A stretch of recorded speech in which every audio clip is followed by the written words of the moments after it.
सात सोपानमानुं त्रीजुं सोपान એટલે કે અરણ્યકાંડ। એમાં પ્રવેશ કરીએ તુલસીદાસ મહારાજ આપણને અરણ્યકાંડમાં લઈ જાય છે। કર્મના ઘાટ પર યાજ્ઞવલ્ક મહારાજ ભરદ્વાજ મુનિને કથા કહે છે। જ્ઞાનના ઘાટ પર कैलाशના ઘાટ પર એ મહાદેવ ભમા ભવાનીને કથા કહે છે। યાજ્ઞવલ્ક મહારાજ વર્ણન કરે, ભરદ્વાજજી કથા શ્રવણ કરે છે। મહારાજ કાલે ભરતજીનો ભાવ જોયા પછી અરણ્યકાંડની અંદર પ્રભુની લીલાના તુલસીદાસ મહારાજ મને તમને થોડા દર્શન કરાવે છે। અરણ્યકાંડની અંદર પ્રવેશ કરાવતા કહે છે કે એક નિયમ હતો કે સવારે વહેલા ઊભા થઈ સ્નાન કરી પરમાત્માની પૂજા કરી માં સીતાજી થોડા પુષ્પ ચૂંટી લાવે અને એ પુષ્પની માળા બનાવી અને પ્રભુના ગળામાં પહેરાવે છે। એક નિયમ આવો માં સીતાજીનો હતો। દરરોજ આવું બનતું હતું, પણ તુલસીદાસ મહારાજ કે એક દિવસ એવું બન્યું કે હજી માં સીતાજી એ પુષ્પની માળા બનાવે એ પહેલા પ્રભુ પુષ્પો ચૂંટી લેવા અને સીતાજીના ગળાની અંદર માળા પહેરાવે છે। આ જોઈ સીતાજીએ કીધું કે પ્રભુ આપ શું કરો છો? આ તો નિયમનો ભંગ થાય છે। ત્યારે પ્રભુ કહે છે, સીતા, આજ સુધી રામચરિતમાનસનો રામકથાનો મુખ્ય ભાગ હું હતો। હવે રામકથામાં તમારો સાચો પ્રવેશ થાય છે। હવે રાવણ આવશે, તમે માધ્યમ બનો છો, એટલે આપને હું આવકારું છું। એટલાથી પ્રભુ અટકાયો તો વાંધો નહીં, પણ એ ફૂલોની વેણી બનાવી અને પ્રભુ સીતાજીના એ કેશની અંદર, એ વાળની અંદર પ્રભુ પહેરાવે છે। આમાં પ્રભુએ શું ભૂલ કરી? એક આદર્શ પતિ પત્નીનો પ્રેમ શું હોવો જોઈએ એ પ્રભુએ મને તમને બતાવ્યું છે। પણ તુલસીદાસ મહારાજ કહે, એ સમયે ઇન્દ્રનો પુત્ર જંગલમાં વિહાર કરવા નીકળ્યો અને એણે આ દ્રશ્ય જોયું। તુલસીદાસ મહારાજ એનું ચોપાઈ દ્વારા વર્ણન કરે છે। એક બાર સુની કુસુમ સુહાય, એક બાર સુની કુસુમ સુહાય, નિજ કર ભૂષણ રામ બનાય, નિજ કર ભૂષણ રામ બનાય, એક બાર સુની કુસુમ સુહાય, એક બાર સુની કુસુમ સુહાય। એકવાર એ ઇન્દ્રનો પુત્ર જંગલમાં વિહાર કરવા નીકળ્યો। પ્રભુએ જ્યાં માં સીતાજીના વાળની અંદર વેણી પહેરાવી એ ઇન્દ્રનો પુત્ર જોઈ ગયો। આ દ્રશ્ય ઇન્દ્રના પુત્રે જોયું એટલે વિચાર કર્યો કે શું આ બ્રહ્મ હોઈ શકે? આ બ્રહ્મ ન હોઈ શકે। બ્રહ્મ કાંઈ સ્ત્રીના વાળની અંદર વેણી થોડો પહેરાવે?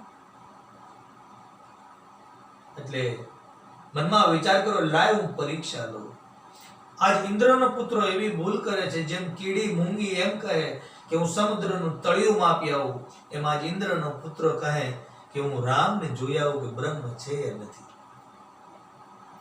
એક કાગડાનું સ્વરૂપ લીધું। તુલસીદાસ મહારાજે બહુ સુંદર આમાં સમજાયું છે કે કોઈએ પૂછ્યું, ઇન્દ્રના પુત્રને આપને કાગડો બનાવ્યો?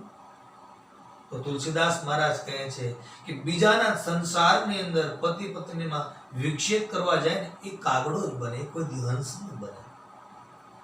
એ કાગડો જ બને, હંસ ન બની શકે।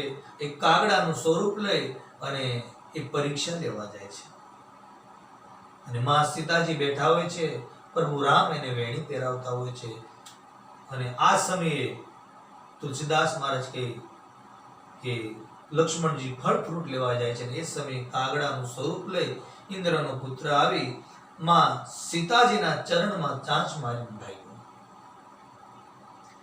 લોહી વહેવા લાગ્યું માં સીતાજીના પગમાંથી અને પ્રભુએ જોયું તો લોહી જાય છે।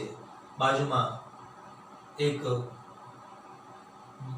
તીર બનાવી, ધનુષ બનાવી, સિંહ ધનુષ બનાવી અને એ ઇન્દ્રના પુત્રની પાછળ પ્રભુએ છોડી દીધું।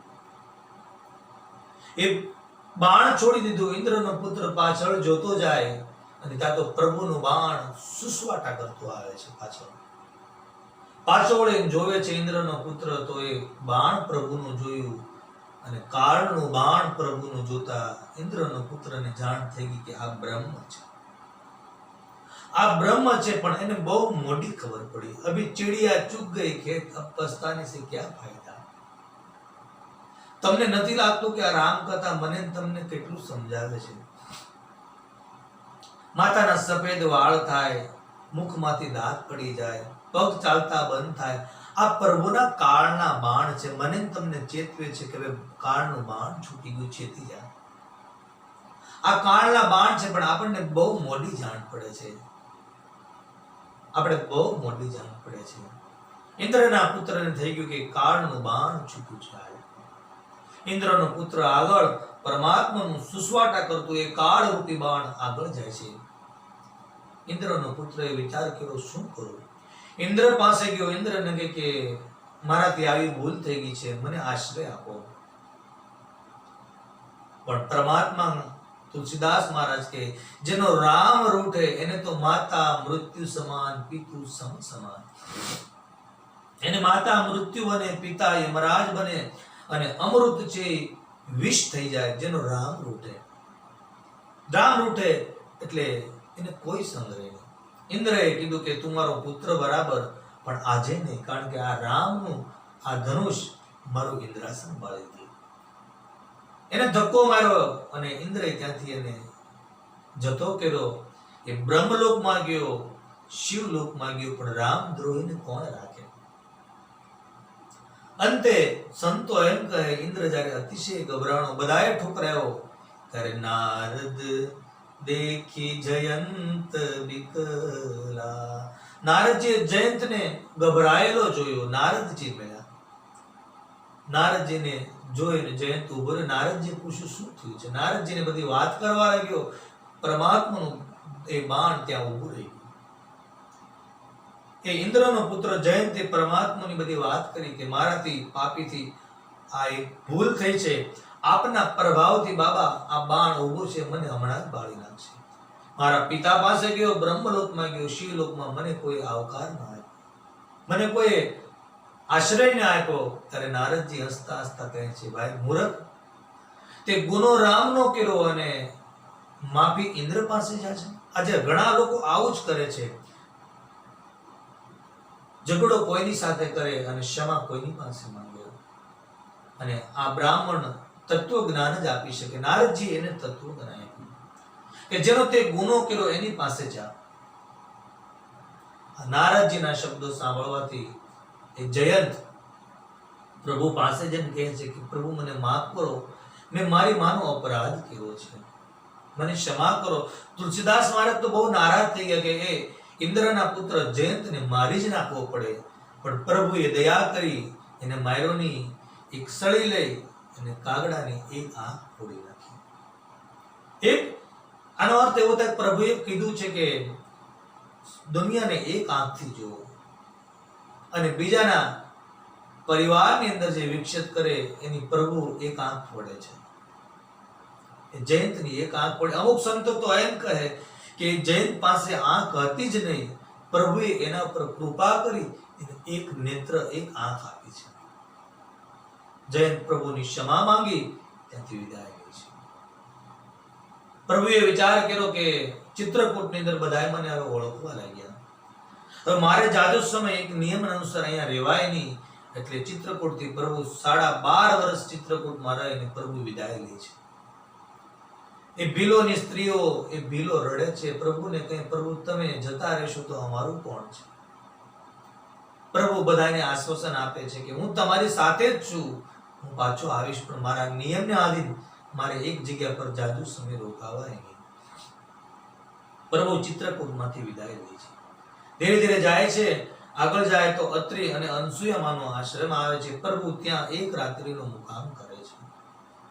અનસુયામાં એ માં સીતાજીને કહે છે કે તું તો પતિવ્રતા છો, છતાંય તે એ નારી ધર્મ અને પુરુષ ધર્મ વિશે સમજાવે છે સીતાજી. અને સીતાજી કહે છે કે પ્રભુ, તમે મને માફ કરો, હું મારી રીતે જીવીશ, પણ મારા નિયમને આધીન મારે એક જગ્યા પર જાજુ સમય રોકાવાય નહીં. પ્રભુ ચિત્રકૂટમાંથી વિદાય લે છે. ધીરે ધીરે જાય છે. આગળ જાય તો અત્રિ અને અનસુયામાનો આશ્રમ આવે છે. પ્રભુ ત્યાં એક રાત્રિનો મુકામ કરે છે. અનસુયામાં એ માં સીતાજીને કહે છે કે તું તો પતિવ્રતા છો, છતાંય તે નારી ધર્મ અને પુરુષ ધર્મ વિશે સમજાવે છે સીતાજી. પુરુષનો ધર્મ બતાવ્યો, ત્યારબાદ 4 પ્રકારની નારીનો ધર્મ બતાવ્યો. સીતાજીને કહે છે 4 પ્રકારની નારી હોય છે: ઉત્તમ, મધ્ય, નીચ અને કનિષ્ઠ. ઉત્તમ પ્રકારની નારી એ છે જે પોતાના પતિનું જ દર્શન કરે. કદાચ ભગવાન એને દર્શન આપે તો કહે કે મારા પતિના રૂપમાં આવો. આને ઉત્તમ પ્રકારની નારી કીધી. બીજી મધ્ય પ્રકારની નારી કીધી કે પોતાની ઉંમરનો હોય એને પોતાનો ભાઈ ગણે, પોતાના ઉંમરથી ઘણો નાનો હોય એને પોતાનો પુત્ર ગણે, પોતાની ઉંમરથી વધારે હોય એને પોતાના પિતા સમાન ગણે. આને મધ્ય પ્રકારની નારી, બીજા નંબરની નારી કીધી. ત્રીજા નીચ પ્રકારની નારી એટલે કાંઈ પણ એને એવું પગલું ભરવું હોય તો વિચાર કરે કે મારે આ ન કરવું જોઈએ. આને નીચ પ્રકારની નારી કીધી. અને અંતે કનિષ્ઠ કીધી છે કે જે પોતાના પરિવારની પરવાહ ન કરે, પોતાના પતિને દગો આપે, મન ફાવે તેમ વર્તે. અને કનિષ્ઠ પ્રકારની નારી કીધી. 4 નારીના પ્રકાર બતાવ્યા અને નારી ધર્મ સીતાજીને સમજાવે છે. કહે છે તું તો જગતની માં છો, તને શું સમજાવું? આમ નારી ધર્મ સમજાવી સીતાજીને આભૂષણો આપે છે અને કહે છે કે આપ એ આભૂષણોનો સ્વીકાર કરો. માં સીતાજી એ અનસુયામાના સુંદર આભૂષણોનો સ્વીકાર કરે છે. માં અનસુયામા અને અત્રિ ભગવાનની પ્રાર્થના કરે છે. ભગવાનની પ્રાર્થના કરે, ભગવાન બીજે દિવસે ત્યાંથી વિદાય લે છે. વિરાધ નામનો રાક્ષસ મળે, પ્રભુ વિરાધને મુક્તિ પ્રદાન કરે છે. ત્યારબાદ થોડા આગળ જાય, શરભંગ નામના સંત એ બ્રહ્મલોકમાં જતા હોય અને પ્રભુની રાહ જોઈને બેઠા હોય કે મારા પ્રભુના દર્શન પછી હું બ્રહ્મલોકમાં જાય. સંતોની તાકાત છે, એ મૃત્યુને પણ થંભાવી શકે છે. એ સંતોની તાકાત છે. એ શરભંગ નામના સંતે મૃત્યુને અટકાવ્યું કે મારા પ્રભુના દર્શન પછી જ હું આવીશ. મૃત્યુને પાછું ઠોકી દે છે. એ આ સંતોની તાકાત છે. પરમાત્માએ એને પણ દર્શન આપી એને મુક્ત કરે છે. ત્યારબાદ થોડા પ્રભુ આગળ જાય, હાડકાનો ઢગલો જોઈએ. આ હાડકાનો ઢગલો જે સંતોને પૂછે કે આટલા બધા હાડકા શાના છે? સંતો રડી પડ્યા કે પ્રભુ આપ તો અંતર્યામી છો, છતાં એમને પૂછો છો? આ રાક્ષસો છે ને એ સંતોને ખાઈ ગયા છે અને એ સંતોના હાડકાનો ઢગલો છે. પ્રભુની ભ્રુકુટી હલવા લાગી, નેત્રો લાલ થવા લાગ્યા. સંતોને કહે છે આપ ચિંતા મુક્ત રહો, હું રાક્ષસ રહિત ધરતીને કરી નાખીશ. ત્યાંથી થોડા આગળ વધે, સુતીક્ષણ નામના સંતનો આશ્રમ આવે છે જે પ્રભુના ખાસ પ્રેમી છે. સુતીક્ષણના આશ્રમમાં જાય છે. પ્રભુ સુતીક્ષણને ખુદને પ્રભુ પોતે જગાડે. સુતીક્ષણ જાગો, હું આવ્યો છું. પણ સુતીક્ષણ મહારાજ પોતાના નેત્રો બંધ કરી પ્રભુને યાદ કરતા હોય, પ્રભુનું સ્મરણ કરતા કરતા એના હૃદયની અંદર પ્રભુના દર્શન કરે છે. પ્રભુ કહે છે તમે જાગો, તો સુતીક્ષણ કે ના પ્રભુ, મને મારા હૃદયની અંદર તમારા દર્શન બહુ સુંદર થઈ રહ્યા છે, હું આંખ નહીં ખોલું. પણ પ્રભુ સુતીક્ષણના હૃદયની અંદર ચતુર્ભુજના દર્શન કરાવે. સુતીક્ષણ મહારાજની આંખો ખુલે છે. સુતીક્ષણ મહારાજે જેવી આંખો ખોલી, પ્રભુના દર્શન ત્યાં રામ, લક્ષ્મણ અને સીતાજીને જોયા. સુતીક્ષણ મહારાજ નાચવા ગયા.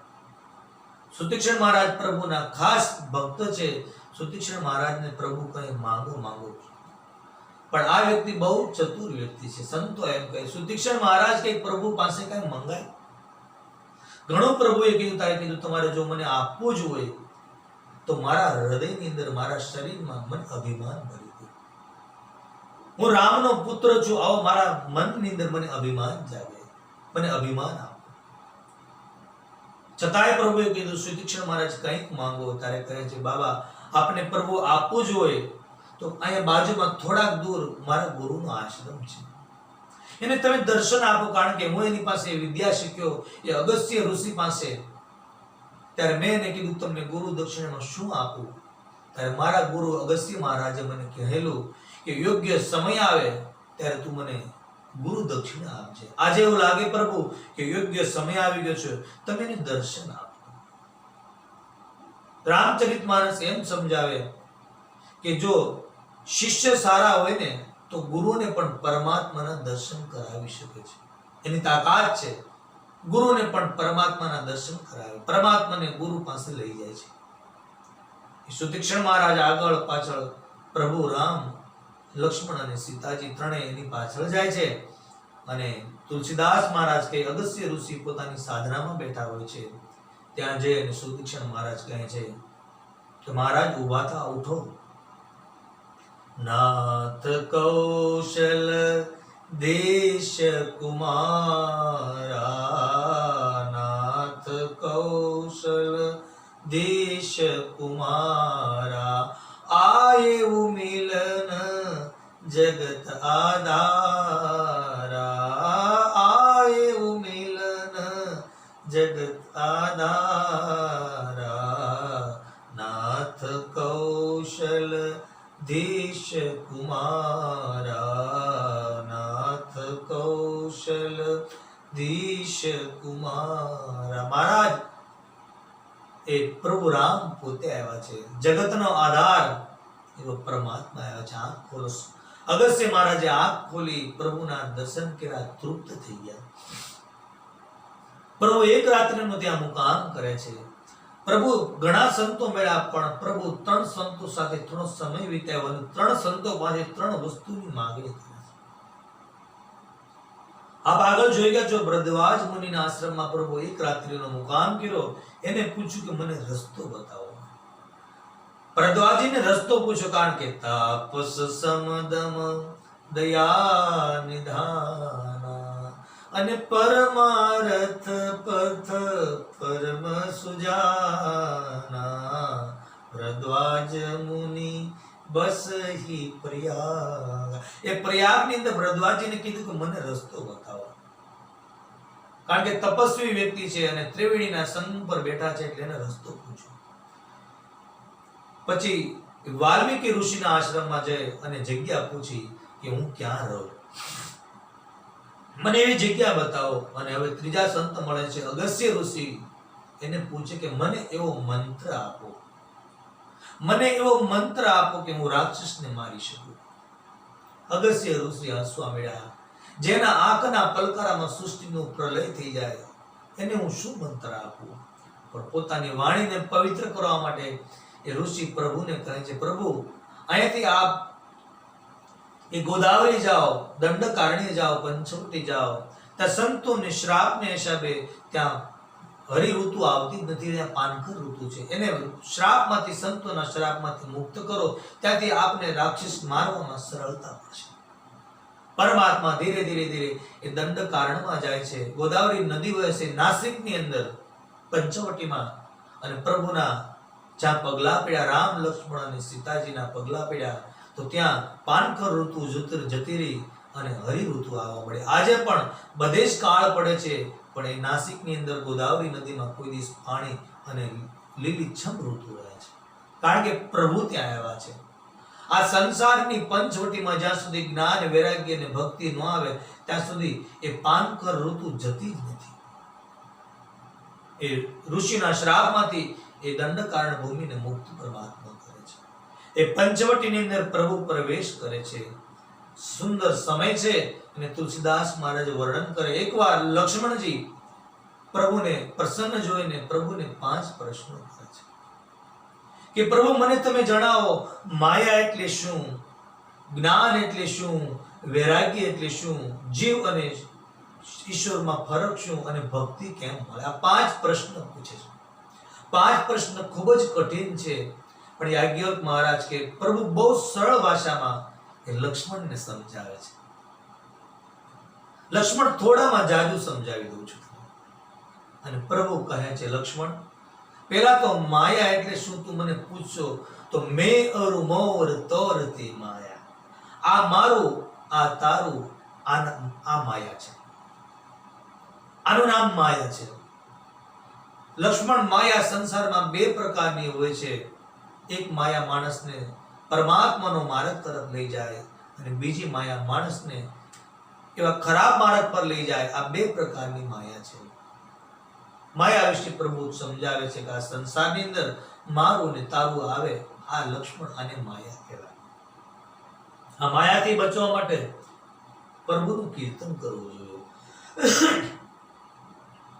લક્ષ્મણ, આ માયા માટે બચવા માટે પ્રભુનું કીર્તન કરવું જોઈએ. માયાની વ્યાખ્યા આપી તુલસીદાસ મહારાજ કે પછી લક્ષ્મણજીને કહે, લક્ષ્મણ, જ્ઞાન એટલે કે માણસને હળવો કરી દે. જ્ઞાની વ્યક્તિ અભિમાની ન હોય. એ બિલકુલ સહજ હળવો બને, એના મનમાં ગર્વ ન જાગે. આ જ્ઞાન સાચું છે. અને જ્ઞાન બીજાને વેચે લક્ષ્મણ, એને જ્ઞાન પરમાત્મા વધારે આપે છે. જ્ઞાનનો તમે સંગ્રહ કરો તો એ જ્ઞાનનો કોઈ મતલબ નથી. જ્ઞાનને વેચો, જ્ઞાનને વેચે એ જ સાચું જ્ઞાની છે. એના જીવનમાં હળપ આવે, એનામાં અભિમાન ન આવે, પરમાત્માનો સાચો ભક્ત બને. લક્ષ્મણ એ સાચો જ્ઞાની છે, જે તણાકલાની માફક બધું જ છોડી દે, એના મનમાં ગર્વ ન જાગે. લક્ષ્મણ આ જ્ઞાની છે. ત્રીજું લક્ષ્મણ વૈરાગ્ય. તું મને વૈરાગ્યની વ્યાખ્યા પૂછતો તો વૈરાગ્યની વ્યાખ્યા તને હું શું આપું? તું સાક્ષાત વૈરાગ્યની મૂર્તિ છો બાપ. તું વૈરાગ્યની મૂર્તિ છો, સાક્ષાત તું વૈરાગ્ય પોતે છો. ત્યારબાદ કહે છે કે હું કોણ છું એ જેને ખબર નથી એ જીવ છે, અને કર્મને આધીન જે ફળ આપે એ લક્ષ્મણ ઈશ્વર છે. અને છેલ્લો પ્રશ્ન, ભક્તિ કેવી રીતે પ્રાપ્ત થાય? તો લક્ષ્મણ, ભક્તિ પ્રાપ્ત કરવા માટે પહેલા બ્રાહ્મણના ચરણમાં પ્રીતિ હોવી જોઈએ. પ્રભુ બોલ્યા છે અરણ્યકાંડની અંદર કે પૂજીએ વિપ્ર ગુણશીલ. લક્ષ્મણ ગમે તે હોય પણ બ્રાહ્મણના ચરણમાં જેને પ્રીતિ હોય એને જ ભક્તિ મળે. બ્રાહ્મણના દોષીને કોઈ દી પરમાત્મા ભક્તિ, કારણ કે ભક્તિ બે જ વ્યક્તિ આપે છે, કાં તો સંત અને કાં તો ભગવંત. પણ જે બ્રાહ્મણના વિરોધી હોય પરમાત્મા, એને કોઈ દી ભક્તિ આપતા નથી. લક્ષ્મણ બ્રાહ્મણનું પૂજન કરે એને જ પરમાત્મા ભક્તિ આપે. પહેલા બ્રાહ્મણના ચરણમાં પ્રીતિ રાખવી પડે. બ્રાહ્મણના દોષીને કોઈ દિવસ ભક્તિ ન મળે. બ્રાહ્મણની ભક્તિ કરે, બ્રાહ્મણનું પૂજન કરે, બ્રાહ્મણનું સન્માન કરે, એને પરમાત્મા ભક્તિ આપે. ને ભક્તિ મળે ત્યારે મમ ગુણ ગાવત પુલક શરીરા, અને ગદ ગદ ગીરા નહીં બહુ ગીરા. ભક્તિ કરતા કરતા લક્ષ્મણ આંખોમાંથી જ્યારે પાણી જાય અને નિર્બળ મનને છોડી અને પરમાત્માના ચરણમાં જેનું મન લાગે ત્યારે લક્ષ્મણ સમજ્યું કે ભક્તિ મળે છે. આમ પાંચે પાંચ પ્રશ્નોના લક્ષ્મણજી સામે પરમાત્મા જવાબ આપે. આ પાંચ પ્રશ્ન પૂરા થાય તો તુલસીદાસ મહારાજ કહે ત્યાં શૂરપંખાનો પ્રવેશ થાય છે. શૂરપંખાનો પ્રવેશ થાય છે. પંચવટી સો ગઈ એક બારા, દેખી ભય जुगल कुमारा पंचवटी सो गई एक વાર એ શૂરપંખા પંચવટીમાં આવે છે. શૂરપંખાનો પ્રવેશ છે. શૂરપંખા એટલે કે રાવણની બહેન, જેના પતિને રાવણે મારી નાખેલો. અને આપણે આગળ જોઈ ગયા કે લંકાની અંદર શૂરપંખાને પણ રાવણે કીધેલું કે તને જ્યાં ગમે ત્યાં પૂરે, પણ શૂરપંખા આસક્ત છે. આસક્ત એક જગ્યાએ સ્થિર ન બને. શૂરપંખા કેવું ફરતી રહી છે, એ ફરે છે. પંચવટીમાં આવી પ્રભુ રામ અને લક્ષ્મણને જોઈ ગઈ અને પ્રભુના રામના અને રૂપમાં એ મોહાઈ ગઈ. પ્રભુનું રૂપ જ એવું હતું. શૂરપંખા આવીને પ્રભુના રૂપ જોઈને મોહાઈ ગઈ. શૂરપંખાએ સુંદરીનું રૂપ લીધું અને પ્રભુ રામ અને લક્ષ્મણ બેઠા છે, સીતામાં બેઠા છે. લક્ષ્મણજી બાણ ઘસે છે. પ્રભુ પાસે આવી અને શૂરપંખા કહે છે, તુમ સબ પુરુષન મોસમ નારી, તુમ સબ પુરુષન મોસમ નારી, અસ સંજોગ રચા બિચારી, તુમ સબ પુરુષન મોસમ નારી. પ્રભુ રામને આવીને કહે છે કે હે રામ, હે રાજકુમાર, આ સંસારમાં હું બધે જ ફરી પણ તારા જેવો મેં પુરુષ ક્યાં જોયો નથી. મારા જેવી કોઈ સુંદર સ્ત્રી નથી જોઈ. બિલકુલ સત્ય વાક્ય બોલી છે. પ્રભુ જેવો આ સંસારમાં બીજું સુંદર કોણ છે? પણ બીજું તદ્દન ખોટું બોલી કે મારા જેવી સ્ત્રી નથી. હવે તારા જેવી સ્ત્રી તો ક્યાંથી હોય? આમ એની વાત પણ સાચી. આવી કપટી સ્ત્રી બીજી કોણ સંસારમાં હોય? અને પરમાત્માએ આજે સારો સંજોગ પ્રાપ્ત કર્યો છે. અત્યાર સુધી હું લગ્નનો વિચાર કરીને દોડતી હતી, પણ મને કોઈ સુંદર રાજકુમાર મળતો નહોતો. આજે મારું મન લગ્નમાં ખેંચાણું છે. તું મારી સાથે લગ્ન કર. પ્રભુ સીતાજી સામુ જોઈને કહે છે કે આપ મને લગ્ન કરવાનું તો કહો છો, પણ હું જેની સમક્ષ જોઈ રહ્યો છું એ મારા પત્ની છે. મારો ભાઈ કુંવારો છે, તમે ત્યાં જાઓ. ઘણા લોકો કે લક્ષ્મણજી કુંવારા થોડા હતા પણ પ્રભુ ખોટું બોલ્યા એવું નથી લાગતું. પણ વિધવા હોવા છતાં એ શૂર્પણખા પોતાની જાતને જો કુંવારી માનતી હોય તો જેણે નારી ત્યાગી, નિંદ્રા ત્યાગી, 14 વર્ષ સુધી આખો પરિવારને ત્યાગ્યો, ઇન્દ્ર જેની તૃષ્ણા કરે એવી અયોધ્યાને ત્યાગી, એ લક્ષ્મણજી કુંવારો જ ગણાય, એ કુમાર જ ગણાય. લક્ષ્મણજી પાસે જાય છે, લક્ષ્મણજીને કહે છે તું મારી સાથે લગ્ન કર. લક્ષ્મણજી વિચારમાં પડ્યા કે પ્રસંગો ઘણા આવ્યા પણ આ પરણવાનો પ્રસંગ તો પહેલી વાર આવ્યો. લક્ષ્મણજી કહે સુંદરી સુનુ મેં ઉનકર દાસા. પ્રભુ સામે આંગળી સીધીને કે સુંદરી સુનુ મેં ઉનકર દાસા. એ સુંદરી, તમારી જેવી જો કોઈ સુંદર સ્ત્રી મળતી તો પરણવામાં કોણ ના પાડે, પણ સુંદરી સુનુ મેં ઉનકર દાસા, એનો હું દાસ છું. અને દાસનું જીવન તો તમે સાંજો, સેવકનું જીવન તો કેવું હોય, ભિખારી સમાન હોય. મારે લાકડા કાપવા પડે, પાણી ભરવા જવું પડે, ફળ ફ્રૂટ લેવા જવું પડે, ભોય પથારી પર સૂવું પડે. આ બધી મારી સેવા, હું તો એનો સેવક છું. અને આપણા લગ્ન પછી બંનેના સંસારમાં વિકસિત પડે એટલે પહેલા કહું છું હું એનો સેવક છું. એ કૌશલપુરના રાજા છે. અમારામાં રિવાજ છે એક કરતા વધારે પત્ની રાજા કરી શકે. તમે ત્યાં જાઓ પ્રભુ તમારો સ્વીકાર કરશે. લક્ષ્મણ પાસેથી પ્રભુ પાસે જાય કે નહીં, તું મારી સાથે જ લગ્ન કર. પ્રભુ કે મારો ભાઈ થોડોક શરમાળ છે, તમે ફરીવાર ત્યાં જાઓ. શૂર્પણખાને લક્ષ્મણ પાસે પ્રભુ પાસેથી લક્ષ્મણ પાસે આમ થોડા એ ચક્કર ખવડાવ્યા. એ રાક્ષસી જાત પોતાના મૂળ સ્વરૂપ પર આવી ગઈ, ક્રોધમાં થવા લાગી અને વિચાર હવે ગુનો પ્રભુએ અને લક્ષ્મણજીએ કર્યો છે પણ એ સીતાજી ઉપર પ્રહાર કરવા દોડી. વિચાર કર્યો કે જ્યાં સુધી પંચવટીની અંદર સીતા હશે ત્યાં સુધી મારો સ્વીકાર નહીં થાય. પહેલા ભક્તિને ઉઠાવેલું, સીતાજી પર પ્રહાર કરવા ગઈ. પ્રભુએ લક્ષ્મણને ઈશારો કર્યો, લક્ષ્મણ. પ્રભુ કે આદેશ. લક્ષ્મણે એ શૂર્પણખાના નાક અને કાન કાપી નાખ્યા. સંતો કહે યાજ્ઞવલ્ક મહારાજ વર્ણન કરે, આ બાજુ મહાદેવ માં પાર્વતીને વર્ણન કરે છે. કાગભૂષણજી ગરુડજીને વંદન કરે, કહે છે જેમ ગેરુ પર્વતમાંથી ગેરુની ધાર થાય એમ લોહીની ધાર થઈ. શૂર્પણખા ભાગી. હાથમાં લક્ષ્મણે નાક કાન આપ્યા અને કીધું કે જા તારા ભાઈને કે તારો કાળ આવી ગયો છે. લક્ષ્મણજી આમંત્રણ આપ્યું. શૂર્પણખા ભાગી. એ પંપા સરોવરની અંદર એ 14,000નું સૈન્ય લઈ ખર અને દૂષણ હતા ત્યાં જઈ અને એ શૂર્પણખા કહેવા લાગી કે આપ જેવા ભાઈઓ હોય મારી આદશા ધિકાર છે આપને. એટલે ખરદૂષણે પૂછ્યું કે તને શું થયું, તારા નાક ને કાન કોણે કાપ્યા? એટલે શૂર્પણખા કહેવા લાગી કે પંચવટીમાં 2 રાજકુમાર આવ્યા છે, એને બંને મારા નાક અને કાન કાપ્યા છે. ખરદૂષણ બહુ સુંદર બોલે છે, કહે છે કે તું શા માટે પંચવટીની અંદર ગઈ હતી? તો શૂર્પણખા ખોટું બોલે કે હું પાણીની પ્યાસ બુઝાવા ગઈ હતી. ખોટું બોલે છે, એમ ન કીધું કે હું પાણી ગ્રહણ કરવા ગઈ હતી, લગ્ન કરવા ગઈ હતી. ત્યારે કહે છે કે તું શા માટે ગઈ હતી? કહે કે મને રાવણની બહેન કી મશ્કરી કરી અને મારા નાક કાન કાપ્યા છે. શૂર્પણખા એ ખરદૂષણને ભડકાવા લાગી. ખરદૂષણ કે મને ચાલ બતાય. એ બંને રાજકુમારને રહેવા દો. શૂર્પણખા કે મારાથી હવે ત્યાં ન અવાય, હું દૂરથી તમને બતાવી દઉં. ખરદૂષણ કે દૂરથી તો બતાય બંને ક્યાં છે. આ બાજુ ખર અને દૂષણ આવે છે. શૂર્પણખા આગળ અને ખરદૂષણ પાછળ આવે. નાક વગરનું વ્યક્તિ આગળ અને બાકી બધા પાછળ. આમાંથી ક્યાંથી એનો વિજય થાય? આપણે સારું કાર્ય કરી તો નાક વાળાને આગળ રાખીએ, શૂર્પણખાને નાક નથી.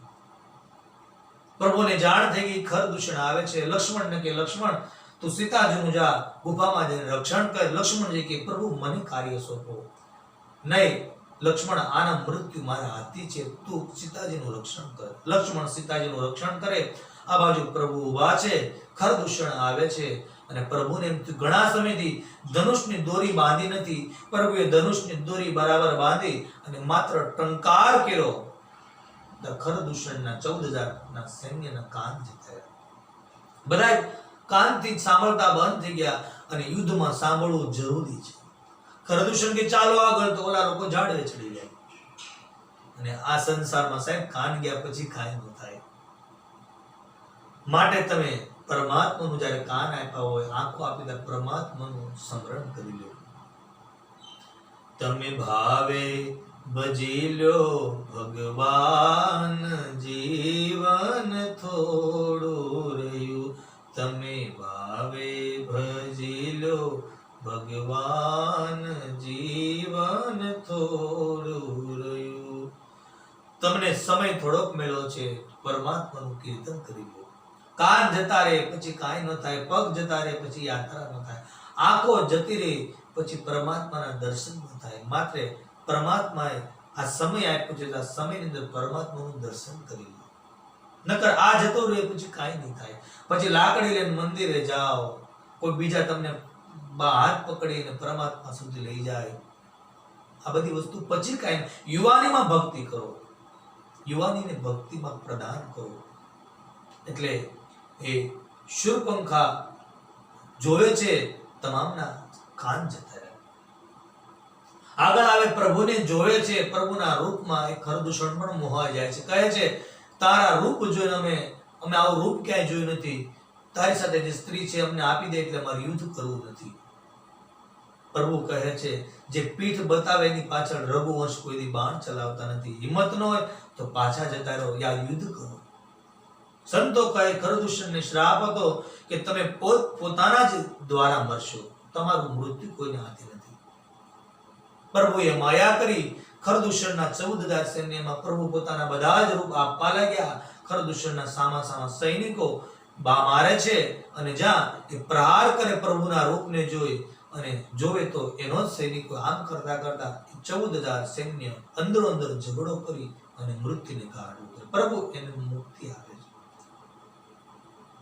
14,000 સૈન્યનો નાશ થયો. આ બાજુ શૂરપંખા ભાગી કે હવે રાવણ પણ રહેવો ન જોઈએ. આ બાજુ લક્ષ્મણજી સીતાજીનું રક્ષણ કરી ગુફામાંથી પાછા આવે છે. એ શૂરપંખા સીધી જ લંકાના દરબારમાં જાય છે. રાવણ બેઠો છે, જેમ પહાડ બેઠો હોય એમ આખી સભા બેઠી છે, જ્યાં પવનને પણ પૂછવું પડે કે મારે કેટલું વહેવું છે.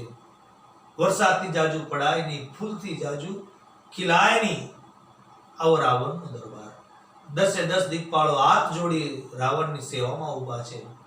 9 ગ્રહ રાવણની સેવામાં જાય છે કે ગ્રહથી પણ જાજુ બોલાય નહીં, કોઈના સ્થાન પર જવાય નહીં. આવો રાવણનો હુકમ. એક સળી પણ ફરી ન શકે આ રાવણ.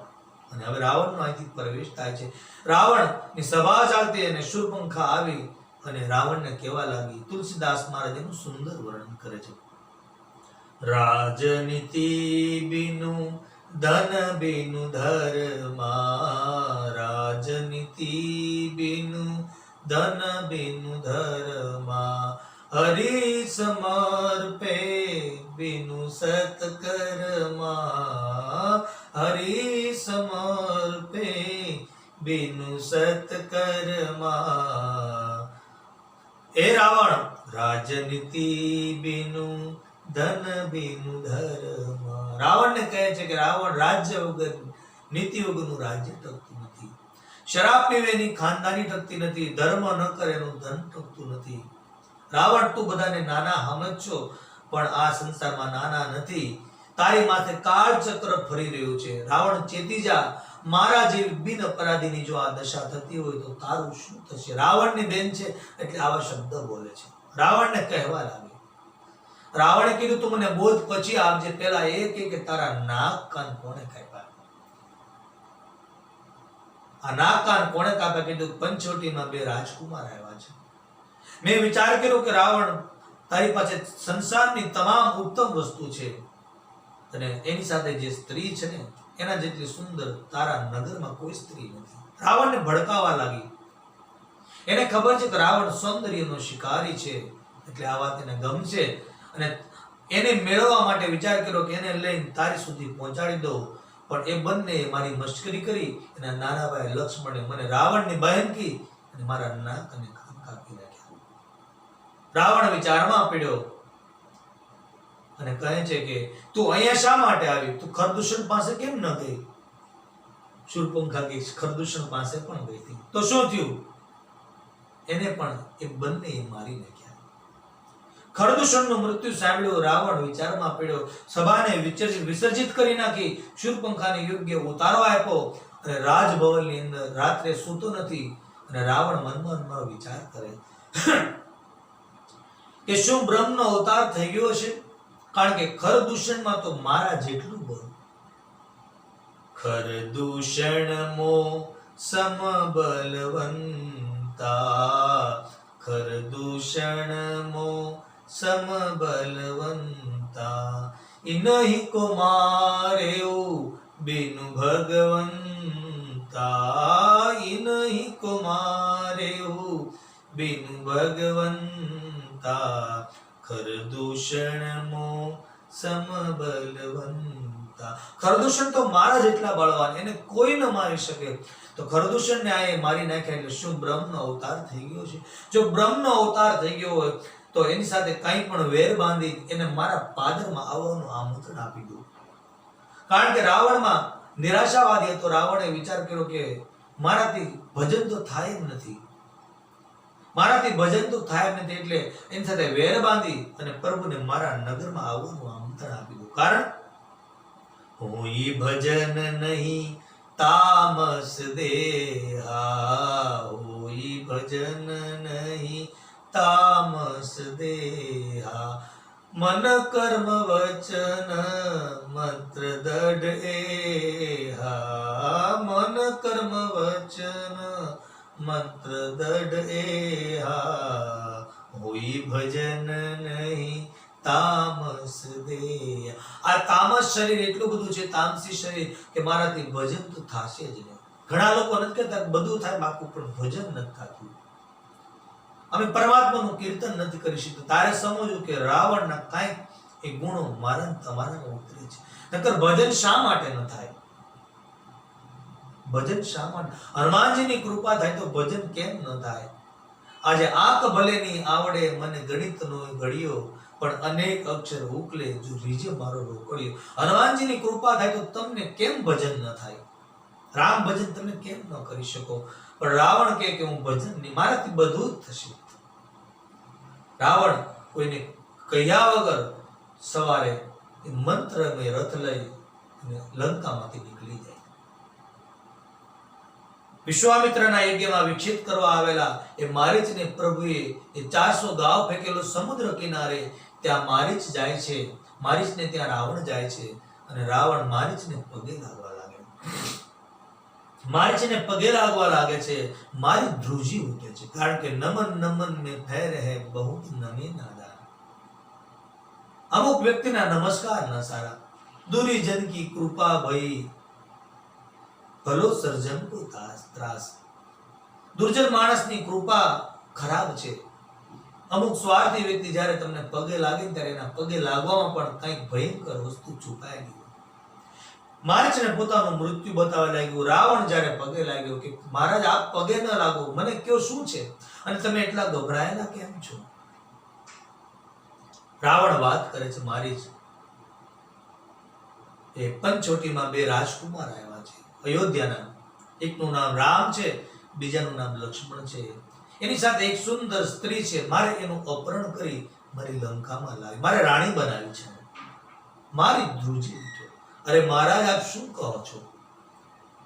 તમે એ રાજકુમારને જોયા છે? રાવણ કે મેં જોયા નથી. એની શક્તિની તમને જાણ છે?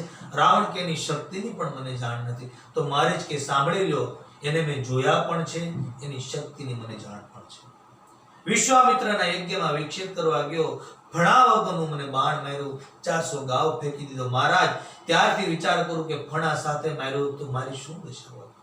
મહારાજ એક બાણ વાગ્યા પછી સમુદ્રની અંદર કોઈ રા કરીને બોલે તો મારો પ્રાણ જતો રહે છે.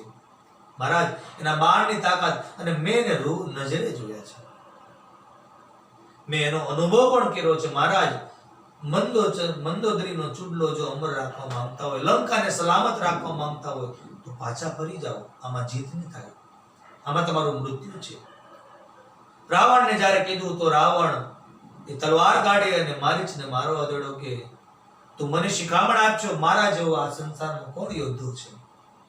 મારી સાથે ચાલ, નકર હું તને મારી નાખીશ. મારીચે વિચાર કર્યો, જાઈશ તો મને પ્રભુ મારશે, નહીં જાઓ તો આ પાપી રાવણ મારશે. અને સંતો કહે છે કે અમુક વ્યક્તિ સાથે વિરોધ ન કરાય. અમુક વ્યક્તિ સાથે વિરોધ ન કરાય એના ચોપાઈ દ્વારા કીધું, શસ્ત્રી મરમી પ્રભુ શઠ ધની, વેદ બંદી કબી ભાનસ ગુની. શસ્ત્રી મરમી પ્રભુ શઠ ધની અને વેદ બંદી કબી ભાનસ ગુની. આ આટલા વ્યક્તિ સાથે 9 વ્યક્તિ સાથે વિરોધ ન કરાય. શસ્ત્રી શસ્ત્ર ચલાવનારો એની સાથે વિરોધ ન કરો, અને ક્યારે પણ એ શસ્ત્રબાજ તમને શસ્ત્ર દ્વારા વિંધી શકે છે. બીજું કીધું શસ્ત્રી મરમી, તમારો જે મર્મ જાણતા હોય એની સાથે વિરોધ ન કરો. મરમી વ્યક્તિ સાથે સંબંધ તોડી નાખો, એને છોડી દો. શસ્ત્રી મરમી. ત્રીજું કીધું પ્રભુ, ભગવાન સામે વિરોધ ન કરાય, એની સામે કોઈનો વિજય થયો નથી. શસ્ત્રી મરમી પ્રભુ શઠ ધની. શઠ એટલે કે લુચ્ચાઈ, જેનામાં લુચ્ચાઈ ભરી હોય એની સાથે વિરોધ ન કરો. લુચ્ચાઈ એટલે કોણ? સંતો એક ઉદાહરણ આપે છે કે એક વ્યક્તિ ચોમાસાની સિઝન હતી અને એ પોતાના ઘરે જતો, વરસાદ ચાલુ થયો એટલે કોઈના ઘરે જઈને ઊભો રહી ગયો. વરસાદ ચાલુ હતો એટલે ઘરના માલિક કીધું, ભાઈ તમે આ જ સોસાયટીમાં રહો છો, વરસાદ બહુ પડે છે, હવે તમે ઘરે નહીં જતા, આજનો દિવસ અમારે ત્યાં જમી લેજો, એટલે તમે પલ્લી ન જાઓ વરસાદની અંદર. એમ કહીને ઓલો વ્યક્તિ એની પત્નીને કહેવાય કે આજની રસોઈ બનાવજો, આને આપણે ઘરે જમાડવાનો છે. એટલું જ આ કહેવાય ગયો તો ઓલો વ્યક્તિ દોડતો એને ઘરે જઈને કહે આવ્યો કે આજે મારી રસોઈ નહીં બનાવતા. એમ કહીને પાછો આવ્યો એટલે ઓલા વ્યક્તિએ પૂછ્યું, તમે ભીગી ગયા, તમે પલ્લી ગયા, તમને કહું છું તમે આજે મારા ઘરે જમજો. એ વ્યક્તિ કે મારા ઘરે હું કેવા ગયો તો રસોઈ નહીં બનાવતા. આને તુલસીદાસ મહારાજ શઠ કહે છે. આવા લુચ્ચા વ્યક્તિ સાથે કોઈ દિવસ વિરોધ ન કરો. શસ્ત્રી મરમી પ્રભુ શઠ અને 5મું કીધું ધની.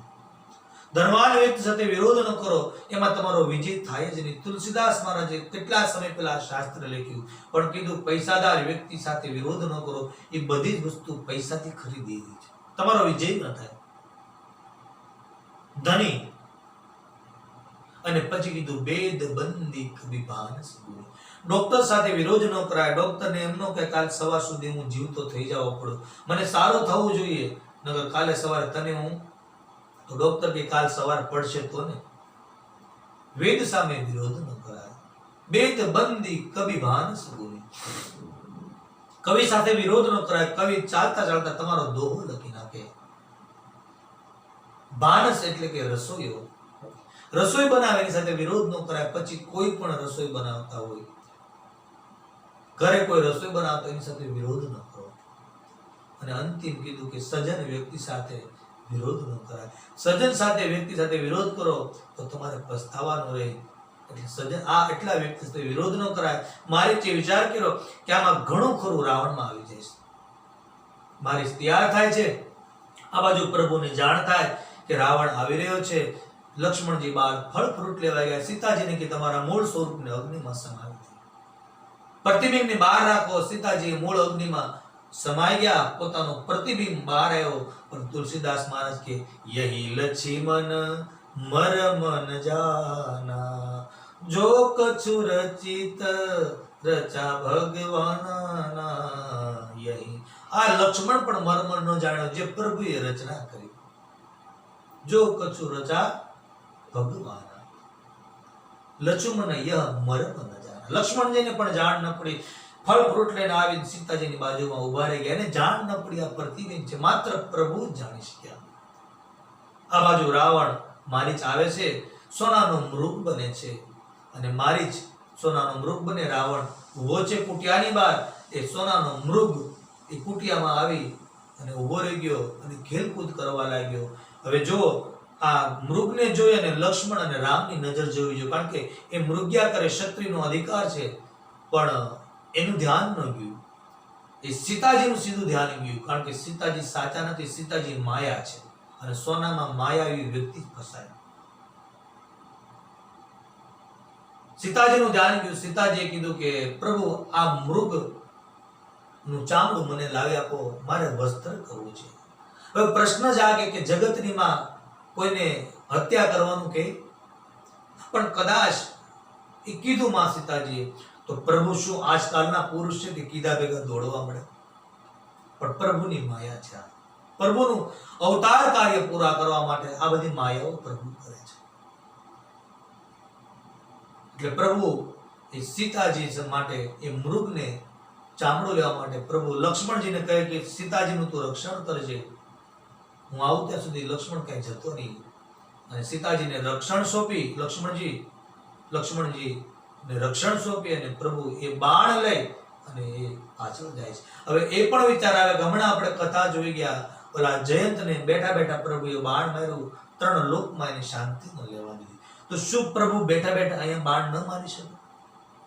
પણ એ મારીચની અંતિમ ઈચ્છા હતી કે હું એનો પ્રેમી છું અને મારી પાછળ પ્રભુ દોડે. આ એની ઈચ્છા પૂરી કરવા માટે પ્રભુ ધનુષ બાણ લઈ એ મૃગની પાછળ જાય છે.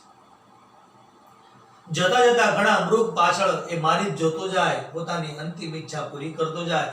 થોડા આગળ ગયા એટલે પ્રભુ એ બાણ છોડ્યું, મારીચને વાગ્યું. મારીચ એ મૃગ પડ્યું અને મનમાં બોલ્યો, હે લક્ષ્મણ, હે લક્ષ્મણ, હે લક્ષ્મણ, જોરથી બોલ્યો. આ અવાજ સીતાજી જ્યાં ફળ ફ્રૂટ સારા કરતા ચોખ્ખા, એના કાને અવાજ ભટકાણો. સીતાજી કે લક્ષ્મણભાઈ, તમારા ભાઈને રાક્ષસોએ ઘેરી લીધા લાગે, તમે જાઓ, એ તમને પુકારે છે. લક્ષ્મણજી હસવા મળ્યા કે આ સંસારનો કોઈ એવો રાક્ષસ નથી મારા પ્રભુ સામે જીત મેળવી શકે. એ સૃષ્ટિનું પ્રલય કરી નાખે પ્રભુ. પણ સીતાજી થોડા એને મર્મ શબ્દ સંતો કહે છે. મર્મ શબ્દ ઘણા સંતોએ શોધી કાઢ્યા. એક સંતો એમ કહે છે કે હમણાં જે મર્મ હતો એ લક્ષ્મણજીને કીધું, હું સાચી સીતા નથી, તમે જાઓ, મારી ચિંતા ન કરો. લક્ષ્મણ યહ મર્મ ન જાના. લક્ષ્મણજીનો જે મર્મ આ સીતાજીએ જણાવ્યો. ઘણા સંતો અલગ અલગ જણાવે છે. મારી જ અંદરથી રામ રામ બોલ્યો, પણ અવાજ જોરથી લક્ષ્મણ લક્ષ્મણ બોલ્યો. વિચાર કર્યો કે મારા પ્રભુનું નામ બોલું તો મારા પ્રભુનું નામ બદનામ થાય. કોઈ કાલે એમ કે તમારો એટલો પ્રેમી હતો છતાંય તમે એને બાણ માર્યું. એટલે કે હે લક્ષ્મણ, હે લક્ષ્મણ. લક્ષ્મણજીને મર્મ શબ્દ કીધા. લક્ષ્મણજી થોડા દુઃખિત થઈ ગયા. સીતાજીને એ પક્ષીઓ વૃક્ષોને સીતાજીનું રક્ષણ સોંપી અને એ લક્ષ્મણ રેખા દોરે છે. કહે છે કે આ રેખાની બહાર નહીં જતા તમે. લક્ષ્મણજી જાય છે. આ બાજુ તુલસીદાસ મહારાજ કે રાવણ સંન્યાસીનું સ્વરૂપ લઈ ભિક્ષાંદેહી કહી અને એ પ્રવેશ કરે છે આ બાજુ. અને સીતાજીને કહે છે કે મને ભિક્ષા આપો કૈયા. માં કરીને પુકારે છે.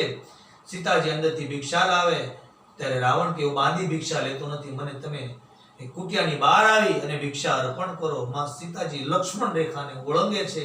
માં ત્યાં ભૂલ કરે છે. આ સંસારની અંદર જ્યારે તમે લક્ષ્મણ રેખા ઓળંગો ત્યારે એ ખોટો સંતના સ્વરૂપમાં આવી અને રાવણ તમારું અપહરણ કરે છે. લક્ષ્મણ રેખાને ન ઓળંગો. ગંગામાં પવિત્ર છે, પણ જો એનો કિનારો છોડે તો ગંગામાં પણ એ કિનારાની બહાર વહેતી થઈ જાય. એમ લક્ષ્મણ રેખાને ઓળંગો નહીં. લક્ષ્મણ રેખાને ઓળંગી રાવણના આંખો દ્વારા સીતાજીને જાણ થવા લાગી કે આ રાક્ષસ છે. રાવણ મૂળ સ્વરૂપમાં આવી ગયો. સીતાજી કે ઉભો રે, હમણાં પ્રભુ આવે છે. અને રાવણ એક મસ્તકે માં સીતાને પગે લાગ્યો, બીજા મસ્તકે ક્રોધમાન થઈ સીતાજીને પકડી પોતાના રથમાં બેસાડી નીકળી જાય છે. એ પંચવટીના ઝાડ જોતા રહી ગયા, પશુ પંખી જોતા રહી ગયા. સીતાજીને કોઈ બચાવી નહીં શક્યા. પણ યાજ્ઞવલ્ક મહારાજ કે એ સીતાજીનો અવાજ સાંભળી એ પક્ષી જટાયુ આવે છે. સીતાજીને કે દીકરી, તું ચિંતા ન કર, જ્યાં સુધી હું જીવિત છું ત્યાં સુધી રાવણ તને નહીં લઈ જઈ શકે. ઘણું યુદ્ધ થાય છે. અંતે એ પાપી રાવણ દ્વારા કૃપણ દ્વારા એ જટાયુની પાંખ કાપી નાખે છે. જટાયુ રામ કહી અસહાય કરી નીચે પડે છે. સીતાજીને લઈ જાય છે. રીસ અને વાનરને જોતા માં સીતાજી થોડા પોતાના આભૂષણો એ સેના પર નાખે છે. અશોક વાટિકામાં જઈ, લંકામાં જઈ અશોક વૃક્ષ નીચે સીતાજીને રાવણ બેસાડે છે. રાક્ષસને કે આને ધમકાવો આમ કહી અને રાવણ જતો રહે. આ બાજુ પ્રભુ એ મૃગને મારીને પાછા પડે ત્યાં લક્ષ્મણ સામેથી આવે. લક્ષ્મણને જોતા પ્રભુ બહુ દુઃખી થઈ જાય અને લક્ષ્મણજીને કહે છે, જનક સુતા પરી હરિ અકેલી. જનક સુતા પરી હરિ आए उतात बचन मम पेली, आए उतात बचन मम पेली, जनक सुता परी हरि अकेली। એ લક્ષ્મણ તે જનકની પુત્રીને એકલી છોડી દીધી. બાપ મારું મન કહે છે કે હવે પંચવટીમાં સીતાને હોય. બંને ભાઈ આવે છે અને પંચવટી જોવે તો સીતાજી જોવા ન મળ્યા. ખૂબ માનવ લીલા કરે, પ્રભુ રડે છે, સીતે સીતે કરતા પુકાર છે, ઝાડને પૂછે, પાનને પૂછે. સીતાજીની શોધ કરતા કરતા થોડા આગળ ગયા, થોડુંક લોહી જોયું, રામ રામ રામ આવો કરુણ અવાજ સાંભળી અને વિચાર કર્યો કે અહીંયા કોઈનું યુદ્ધ થયું લાગે. થોડા આગળ જાય, ગિધરાજ જટાવીને જોયું. ગિધરાજ જટાવીને પોતાના ગોદમાં લઈને પ્રભુ પૂછે કે પોતાના પિતા સમાન એને કહે છે, પિતા તરીકે પુકારે છે અને કહે છે આપની આ દશા કોણે કરી? રામચરિતમાનસમાં બે પાત્રો એવા છે જેણે પ્રભુને રડાવી દીધા. એક તો આ ગિધરાજ જટાયુએ રામ પ્રભાને કહે છે પ્રભુ આ મારી દશા દશાનંદે કરી, દશાનંદે કરી મારી આ દશા. અને પ્રભુ હું જાણું છું કે તમે બ્રહ્માએ સૃષ્ટિનું સર્જન કર્યું પણ બ્રહ્માનું સર્જન કરનાર તો તમે છો. પ્રભુ આજે તમને એટલું મારે કહેવું છે કે જે પરસ્ત્રીના અપહરણ કરે, પારકી સંપત્તિ લૂંટે, એને તમે 10 મસ્તક આપ્યા અને મારી જેવાને એક મસ્તક ન આપ્યું. આજે પ્રભુ જો એક મસ્તક મને આપ્યું હોત તો મારી માં સીતાનું આજ મારી દીકરીનું અપહરણ ન થવા દે. પ્રભુની આંખમાં આંસુ આવી ગયા કે મહારાજ તમને હું જીવિત કરું, અજર અમર બનાવી દઉં. જટાયુ મહારાજ કે નહીં મહારાજ, એવો તો કોણ અભાગી વ્યક્તિ હોય કે પ્રભુના દર્શન સામા થતા હોય અને પાછું જીવન માંગે? મહારાજ મારે જીવવું નથી. બધી વાત કરે છે કે રાવણ એ સીતાજીને લઈને જતો રહ્યો છે. મેં ઘણી કોશિશ કરી, એ પાપી મારા પંખ કાપી નાખ્યા. જટાયુને પિતા તરીકે બોલાવે છે. જટાયુનો અગ્નિ સંસ્કાર પ્રભુ પોતે કરે છે. અગ્નિ સંસ્કાર કર્યા પછી લક્ષ્મણજી રડે પડ્યા કે આ જટાયુ કેટલા ભાગ્યશાળી કે એના હાથ, તમારા હાથેથી પ્રભુ એનો અગ્નિ સંસ્કાર છો. આપણા પિતાનો તો આપણે અગ્નિ સંસ્કાર પણ ન કરી શક્યા. જટાયુને મુક્તિ આપી પ્રભુ ત્યાંથી આગળ વધે છે. કબંધ નામનો રાક્ષસ મળે છે, પ્રભુ એને મુક્તિ આપે છે, કબંધને મારે છે, કહે છે કે મુક્તિ પ્રાપ્ત કરાવે છે અને ધીરે ધીરે ધીરે પ્રભુ ત્યાંથી આગળ વધે છે. ધીરે ધીરે પ્રભુ આગળ વધે છે. આગળ વધતા વધતા રાક્ષસોને મારતા, મુક્તિ આપતા હવે શબરીજીના આશ્રમમાં પ્રભુ પહોંચે છે. એ હવા નીકળે તો રામ રામ રામ રામ આવો અવાજ થાય છે. આ અવાજ થાય છે ધીરે ધીરે ધીરે. આ જોયે લક્ષ્મણે પૂછ્યું પ્રભુ આ અવાજ કોનો છે? પ્રભુ કે લક્ષ્મણ આદિ સુધી આપણે બધા સંતોને મળ્યા પણ હવે સંતને મળવાનું, પણ આ પુરુષ સંત નથી, સ્ત્રી સંત છે. લક્ષ્મણ શું વાત કરું છું? એ ઘણા વર્ષોથી મારી પ્રતીક્ષા, મારા દર્શનની રાહ જોઈ છે. આ શબરીજીનું ચરિત્ર તુલસીદાસ મહારાજ બહુ સુંદર વર્ણન. શબરીજીનો ઇતિહાસ એવો બતા, શબરીજીનું સાચું નામ કોઈને ખબર જ નથી. શબર રાજાની પુત્રી એટલે શબરીજી, જેમ જનક મહારાજની પુત્રી એટલે જાનકીજી, પર્વતની પુત્રી એટલે કે માં પાર્વતી, એમ શબર રાજાની પુત્રી એટલે કે શબરીજી. શબરીજીનો ઇતિહાસ બતાવે છે કે શબરીજી નું જ્યારે લગ્ન થવાનું હતું ત્યારે એનો પિતા શબર રાજા અનેક પશુઓને કાપતો હતો. આ જોઈ અને શબરીજીએ એની સખીઓને પૂછ્યું આ પિતા એટલું બધું શા માટે પાપ કરે છે? કારણ કે તારા લગ્ન માટે, મારા લગ્નથી એટલા જો જીવ હાનિ થતા હોય તો મારે લગ્ન ન કરવા જોઈએ. શબરીજી ઘરેથી ભાગે છે અને મતંગ ઋષિના આશ્રમ તરફ એ જાય છે. એક ઝાડની ઉપર સંતાઈ જાય. ઘણી શોધ કરી પણ મળે નહીં. શબરીજી એ ઝાડની ઉપર બેસે. મતંગ ઋષિના સંતો તમામ ત્યાં જાય છે. વિચાર કર્યો કે આમના જીવન જતું રહેશે તો આ કામનું શું? વિચાર કર્યો કે સંતોની સેવા કરું પણ હું અધમ નારી છું, મારું કોણ સ્વીકારશે? પોતાના હાથ દ્વારા એ દરરોજ રસ્તો સાફ કરે છે. એક દિનના સમયે મતંગજીના શિષ્યો વિચાર કરે કે આપણે તો કોઈ દી રસ્તો સાફ કરતા નથી ને આપણો રસ્તો કોણ સાફ કરે? આમ ઘણા સમય વીતવા લાગે, અવસ્થા થઈ જાય. શબરીજી એક દિવસના સમયે થોડા મોડા પડે અને જ્યાં રસ્તો સાફ કરવા જાય આ મતંગ ઋષિના શિષ્યો અને મતંગ ઋષિ એ સ્નાન કરવા જતા હોય એટલે શબરીજીને જોઈ અને શિષ્યો ખૂબ ક્રોધમાન થઈ જાય. મતંગજીને કે આપણો ધર્મને અભક્ષણ કરે છે, આને શ્રાપ આપી દો. શબરીજીની આંખમાંથી આંસુ જોઈ મતંગજી શબરીજીની ઉપર હાથ મૂકી કીધું કે તમે સંતનો અપરાધ ન કરો. મતંગના શિષ્યો કે આપ ભૂલ કરો છો, આ અધર્મ નારીને તમે અપનાવો છો. ઘણું સમજાયું પણ સંતનો અપરાધ ન કરો. છતાં શિષ્યો માન્યાની ત્યાંથી જતા રહ્યા અને સ્નાન કરવા જાય છે તો એ સરોવર લોહીનું થઈ જાય છે. શિષ્યો પાછા ફરે મતંગજીને કે બાપજી માફ કરો, એ સરોવર લોહીનું થઈ ગયું, અમે શબરીજીનો અપરાધ કર્યો, અમે સંતનો અપરાધ કર્યો. સંતનો અપરાધ ન થાય. હવે શું કરવું? મતંગજી કહે છે કે શબરીજીના પગ ધો અને પગ ધોયેલું પાણી પાછા સરોવરમાં નાખો એટલે સરોવર હતું એવું થશે. શબરીજીના પગ ધોયા અને એ પાણી સરોવરમાં નાખ્યું, હતું એવું પાણી થઈ ગયું. ત્યારે મતંગજીએ શબરીજીના માથા પર હાથ મૂકી કીધું કે તારે રામ પાસે નહીં જવું પડે, રામ તારા પાસે આવશે. પણ શબરીજી તારે પૂછ્યું નહીં કે મને ક્યારે મળશે. શબરીજી મતંગજીના આશ્રમમાં રહેવા લાગ્યા. મતંગજી પોતાનું જીવન કાર્ય પૂરું કરી અને સ્વધામ જાય છે. ત્યારે શબરીજીએ વિચાર કર્યો કે પ્રભુ આપ જાઓ છો પણ મને કેમ ખબર પડશે કે રામ અને લક્ષ્મણ છે?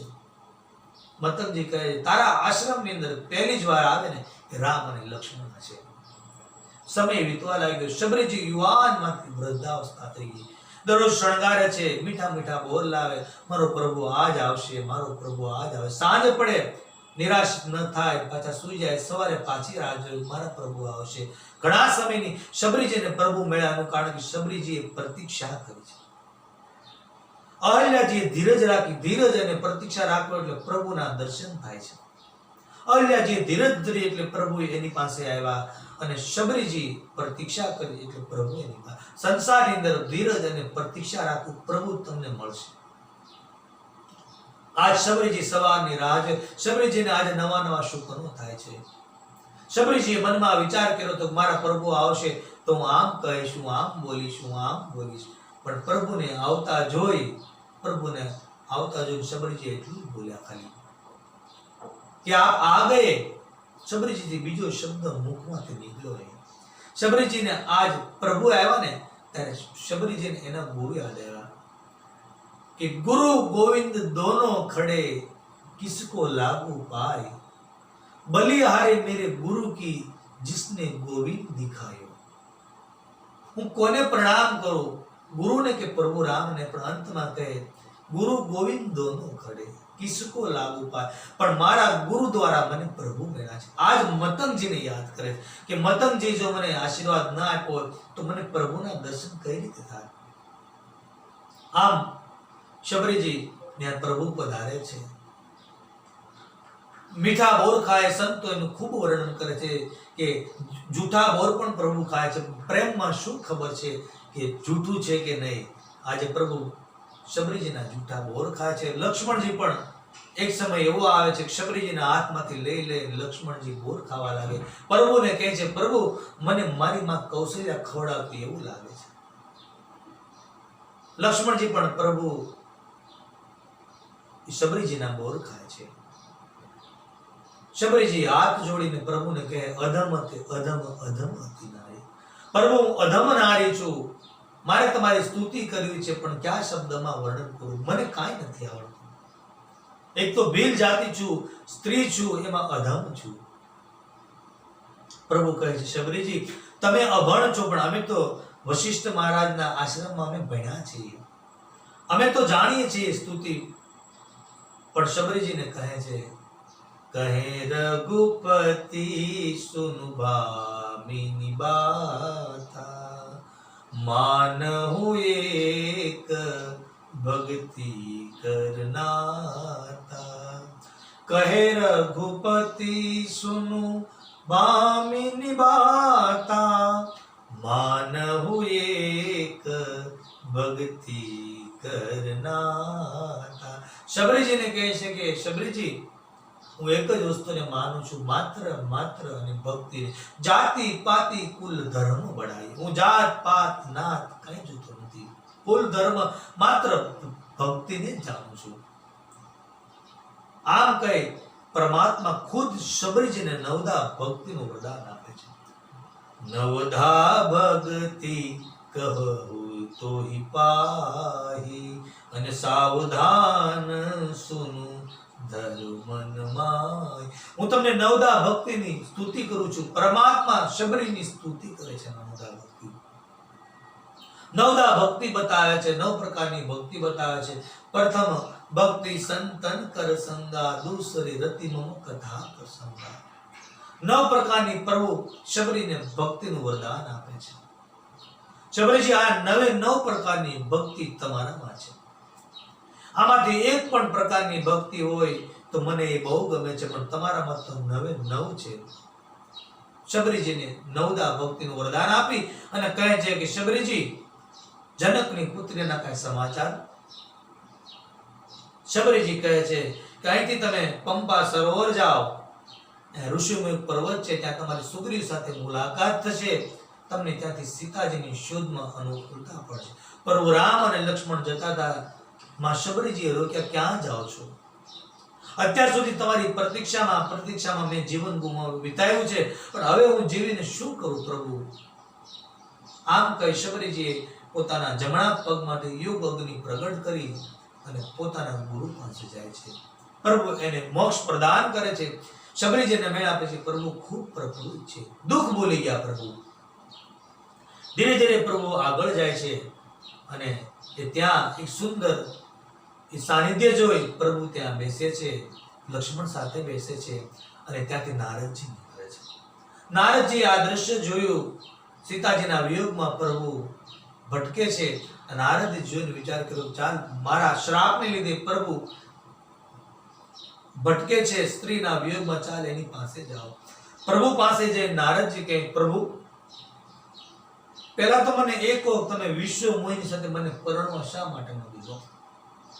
એક અવતાર પૂરો થઈ ગયો, પણ નારદજી ભૂલ્યા નથી. પ્રભુ હસવા મળ્યા કે નારદજી, તમને મેં સ્ત્રીમાંથી, કામમાંથી મુક્ત કર્યા છે. તમારે જેવા સંત જો સ્ત્રીના માં ફસાઈ જાય તો આ સંસારને નારાયણ પ્રભુનું નામ સુકોણ પહોંચાડે. તમને મેં કામમાંથી મુક્ત કર્યા. નારદજી આનંદ પામી ગયા. નારદજી કે પ્રભુ, મને ખૂબ આનંદ થયો, પણ હવે ભક્ત વિશે અને સંત વિશે મને કંઈક સમજાવો. પ્રભુ ભક્તોની અને સંતોની પોતાના મુખીથી વ્યાખ્યા કરે છે. નારદજી ખુશ થઈ જાય છે. પ્રભુ કેટલા દયાળુ છે કે પોતાના મુખથી એ સંતો અને ભક્તોના ગુણગાન ગાય છે. આમ કહે તુલસીદાસ મહારાજ કે અરણ્યકાંડ એટલે કે 3જા સોપાનને અહીંયા પૂર્ણ કરે, પણ નારદજી એક છંદ દ્વારા પ્રભુને કહે છે કે પ્રભુ કેટલા દયાળા છે. કહી સકન શારદ શેષના રદ સુનત પદ પંકજ ગયે અસદીન બંધુ કૃપાલ अपने भक्त निज मुख कहे शिरनाई बार चर नन ब्रह्मपुर नारद गए ते धन्य तुलसीदास आस बिहाय जे हरि रंग रहे. तुलसीदास महाराज के नारद जी આનંદિત થઈને વિચાર કરે કે મારા પ્રભુ કેટલા દયાળુ છે. ભક્તોના સંતોના ગુણગાન પોતાના મુખેથી ગાય. નારદજી બ્રહ્મલોકમાં જાય છે અને તુલસીદાસ મહારાજ અહીંયા અરણ્યકાંડને પૂર્ણ કરે.